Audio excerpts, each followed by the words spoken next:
Thanks for joining us. This is Shira Goldberg at the Real Recovery Film Festival here in San Rafael, California. We just have the honor of being with a retired Congresswoman Will Z. So thank you so much for joining us. And you just were at the premiere of On Life's Terms, Women in Recovery. I certainly was. I'm on their board, you know. I think it's so wonderful that you're making your presence known. Well, you know, Dr. Shushma Taylor has been a person in my life ever since I became a member of Congress. And she brought me 19 years ago when I was first elected. She brought me to the very house where all of these women and their children are getting so much help. And I was so impressed and so pleased that there's programs like this in our country. The film shows how successful they are, but it also tells the story of how much more we need. We need prevention.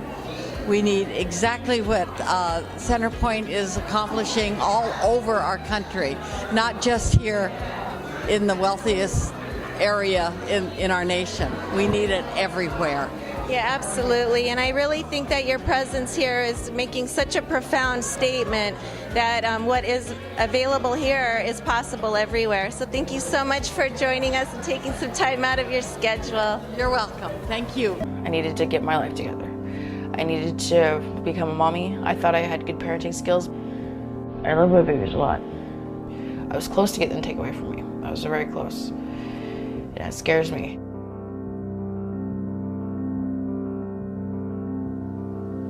Today I feel good about being a mom. While I was in my addiction, I kind of thought it was a hassle. I wanted everyone to think everything was going okay, but it never really was.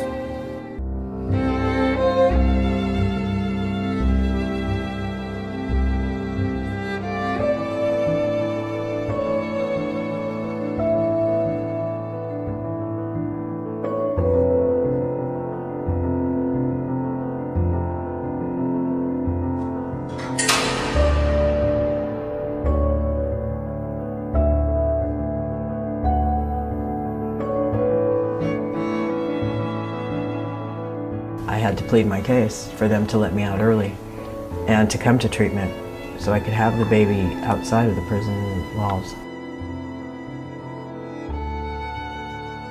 I have been homeless periodically through my addiction, and I was spared that because I was at my mom's house. I love my children, and I want to honor that, being a good role model.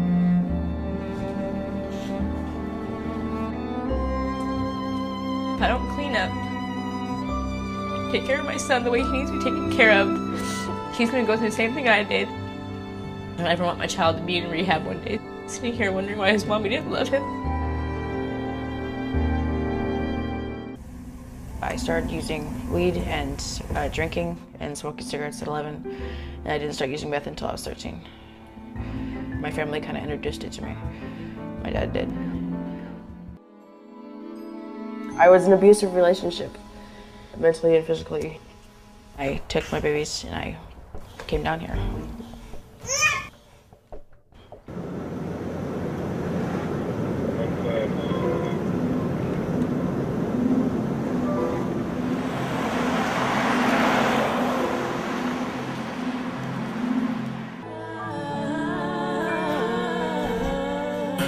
Once the mom enters the program, CPS starts a process.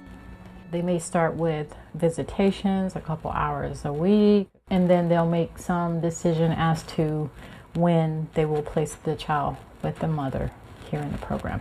The key thing is creating a safe environment where the clients open up and talk to us about their past experiences. His way of dealing with a lot of the situations was to beat the crap out of me with my daughter in my arms. Our last fight, he beat me up. I put him in jail and jumped on a plane and left everything I had and came back home. Wonderful opportunity, and I'm hoping now that it might screen at other Real Recovery film festivals around the country and help launch the film to the world. And I also wanted to thank Dr. Sushma Taylor and Laura Lamb and Mark Herring for meeting with me when I had this idea, and I called Dr. Taylor up and they gave me permission to make the film. And thank you so much. And what happened was I went to the program, I met with the moms without a camera, and we sat in a circle, we shared our stories, and then I went a second time and showed them Unlocking the Heart of Adoption and passed around a paper and asked for volunteers, and that's how I got the women in the film. And I really congratulate them for being so courageous to share their stories on camera. It's not an easy thing to do, and they probably weren't thinking totally that they were going to see themselves up on the big screen, which is a hard thing to do. I am here with the CEO of Centerpoint. It was shown in the movie that we just previewed. Can you tell us your name and your capacity that you help all these amazing ladies? I'm Dr. Sushma Taylor, and I'm the Chief Executive of Centerpoint. Now, you've been doing this for quite a while, I believe, since 1981. I've been doing addiction treatment services prior to that, but with Centerpoint since 1981. Now, we just heard a Q&A with you as well as with the filmmaker herself, Sheila Gans, and one of the amazing women that went through your transitional and residential services, and she turned out to be quite impressive. So I think that speaks volumes on what you're doing over there. You have a lot of moxie, I could tell with the Q&A. So how can we push for this kind of residential treatment for women with children? I think you have to have your members of Congress believe in the power of recovery and believe in the need for these services. And so I think people should be engaged in the process and should be talking about the benefits, the successes, and the fact that we cannot not do the job. Absolutely. And I think that your model is really proof positive that this is not only effective, but it's really creating a lot of information and reducing the stigma associated with addiction, and that's what you also touched a little bit on, about having a voice, and for those of us that can, to share that voice as loudly as possible. It's important. We need a real chorus. That's what I think. And our model basically tries to assist folks in getting the skills that they need, but also to empower them into using those skills and to not have their past be an albatross around their necks for the future. That's basically the model.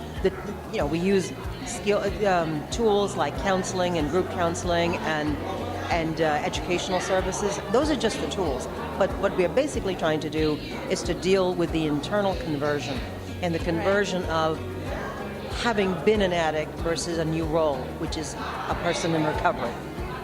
I came to Centerpoint sort of unwillingly from prison in October 2007, and it was under the what was new at the time, the Senate Bill 1453, which required you to do a program in your area and then be off parole in 150 days when you complete the program. So I did that, and when I got there, all I had in mind was completing my parole, and that would be the end of my Centerpoint experience. But while I was there, with the alumni coming in and telling their stories and success stories and how the support helped them, I decided to roll with it and go to their transitional housing, which was actually the last thing I wanted to do when I first got there. So I ended up going to transitional housing, going to their aftercare groups, and then they hired me 3 months later, and I've been there 6 years now. And I go to alumni group, and Centerpoint is my family. The people before me, the people coming up after me, we're all a family, and I could never have made it this far without them.